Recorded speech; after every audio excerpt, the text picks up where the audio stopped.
Well, hello, and we are going to start with a book today that we are going to read together. I'm going to read to you. It's a book of poetry. And as you know, I've been pressing you on poetry, and this whole book is a book on poetry. It's called Love That Dog, written by Sharon Creech, and she's written a lot of great kids' books. And before you panic, there aren't a lot of words on a page. But my goal is that I'm going to read this whole book to you this week, and that this is a book you must follow along with because it's not just a read along, but it is a book on poetry, and I'm going to ask you to answer some questions about it, and then, yes, I will encourage you to write your own book of poetry. So we're going to read about the first, 20 some pages today of this, which won't take real long, but it's about a kid in school. He likes his teacher, Mrs. Stretzberry, but he really doesn't like poetry, English that much, and he kind of has a bad attitude about it all. And it's about his teacher trying to teach him about poetry when he has kind of a grumpy attitude about it all. So we'll start today, about 24 pages. Expect to answer some questions after it, but that'll be it for your ELA lesson today. So I'm going to switch to my document camera, so hopefully you can follow along. And hopefully this works a little better than last time I tried to do something with a follow along. So the author here, Sharon Creech, and she won a Newbery Medal, which is a literature award for writing for kids, with a book called Walk Two Moons, and this one is called Love That Dog. It's a novel. And there you can see a goofy little picture of a dog in the front. It's always kind of interesting to read, why the authors wrote the books they did. And this is for Sandy and Jack Floyd, Mark and Karen, Benjamin, Louise England, Robert Luthi, all of whom love their dogs, with special thanks to Walter Dean Myers, and he's another author, and to all poets, and to Mr. and Ms. Stretchberries, who inspire students every day. I know that was kind of small, but I think the writing is a little bit bigger. Now this, I'm going to have to get this a little closer. Sorry. This book is written in journal form.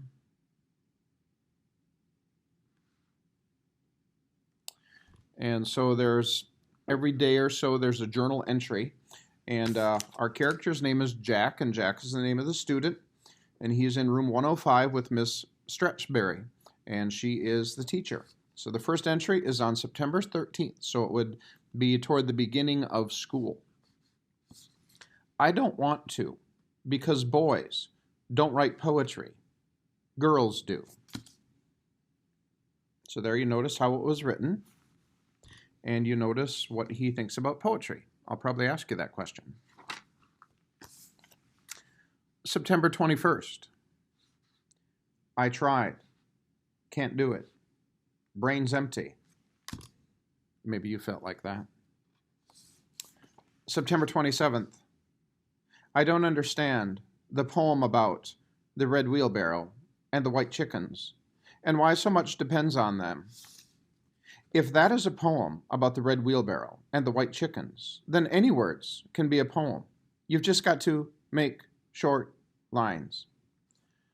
Now, Ms. Stretchberry had read them a poem about the red wheelbarrow and the white chickens. It's one I debated on reading to you. It's a real poem. But he just doesn't understand that poem she read. It makes no sense to him. October 4th. Do you promise not to read it out loud? Do you promise not to put it on the board? Okay, here it is, but I don't like it.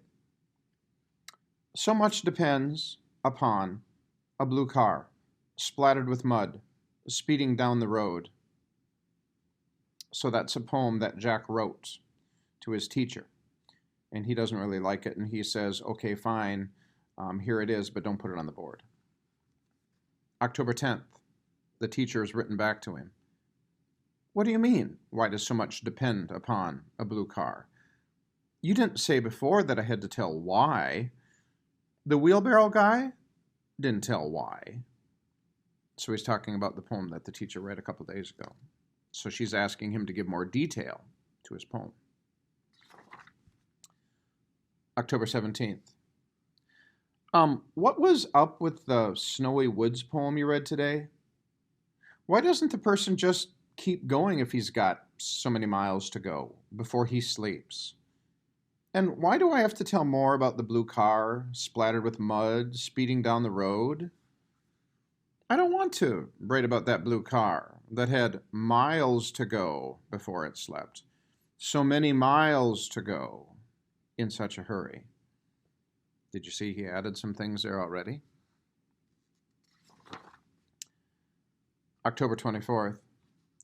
I am sorry to say, I did not really understand the Tiger Tiger Burning Bright poem, but at least it sounded good in my ears.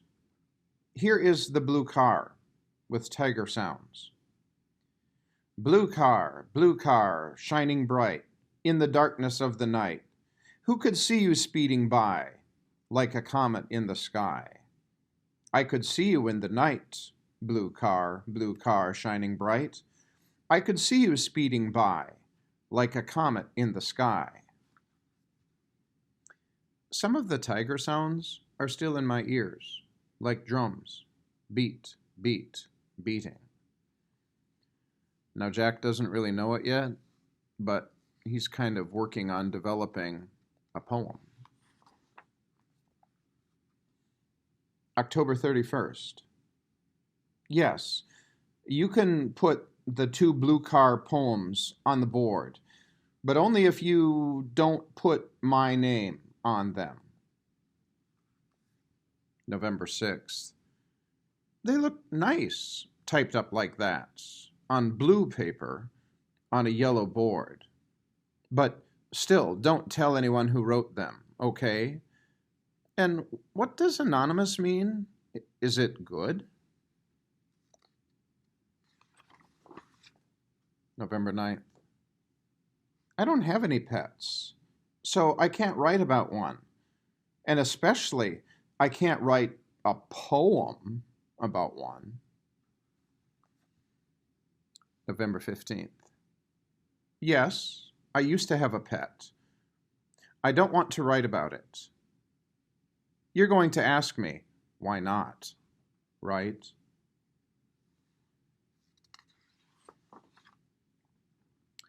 November 22nd. Pretend I still have that pet?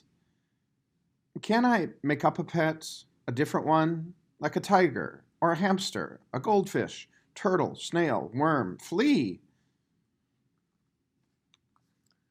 November 29th. I like those small poems we read today.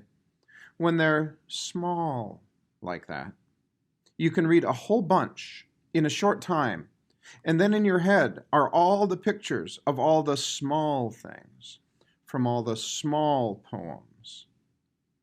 I liked how the kitten leaped in the cat poem, and how you could see the long head of the horse in the horse poem. So his teacher is reading poems to him every day, and sometimes he understands a little bit of the poems, and sometimes they make no sense to him. Kind of sound familiar, maybe? And this is continued, by the way.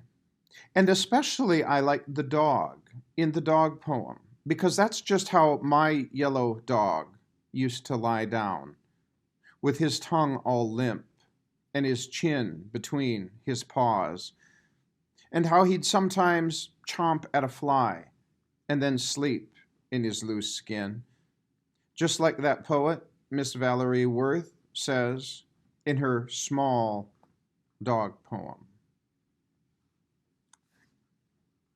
December 4th. Why do you want to type up what I wrote about reading the small poems? It's not a poem, is it? I guess you can put it on the board if you want to, but don't put my name on it, in case other people think it's not a poem. December 13th. I guess it does look like a poem when you see it typed up like that, but I think maybe it would look better if there was more space between the lines, like how I wrote it the first time.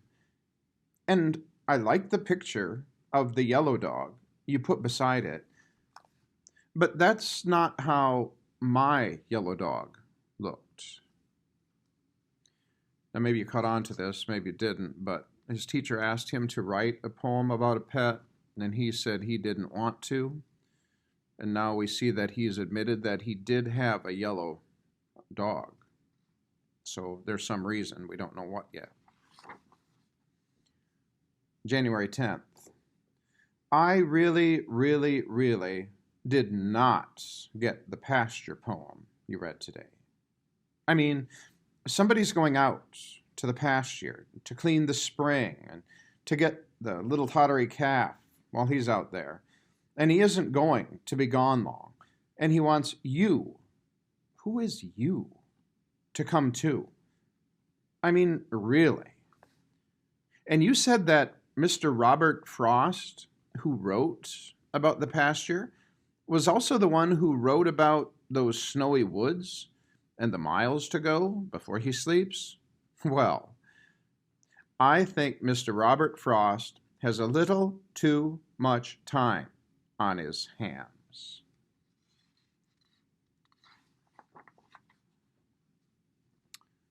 January 17th. Remember the wheelbarrow poem you read the first week of school? Maybe the wheelbarrow poet was just making a picture with words, and someone else, like maybe his teacher, typed it up.